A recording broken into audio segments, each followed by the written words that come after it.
நீங்கள் பார்த்துக் கொண்டிருப்பது நியூஸ் 21 செய்திகள். தமிழ்நாடு செய்திகளை உடனுக்குடன் தெரிந்து கொள்ள நியூஸ் 21 செய்திகளை பாருங்கள். உண்மை, உழைப்பு, உயர்வு. பாலக்கோடு அருகே 8ஆம் வகுப்பு சிறுமியை பாலியல் பலாத்காரம் செய்த கட்டிட மேஸ்திரி போக்சோவில் கைது செய்து சிறையில் அடைப்பு.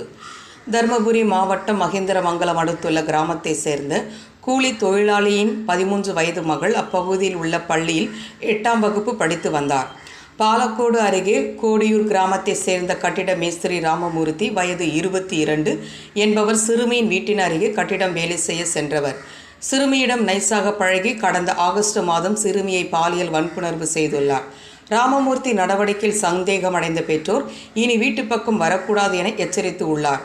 சிறுமியும் ராமமூர்த்தியிடம் பழகுவதை கைவிட்டுள்ளார். இந்நிலையில் கடந்த சில நாட்களாக பள்ளிக்கு செல்லும் சிறுமியை பின்தொடர்ந்து சென்று தனியாக பேச அழைத்துள்ளார். சிறுமி வராததால் சிறுமிக்கு கொலை மிரட்டல் விடுத்துள்ளார்.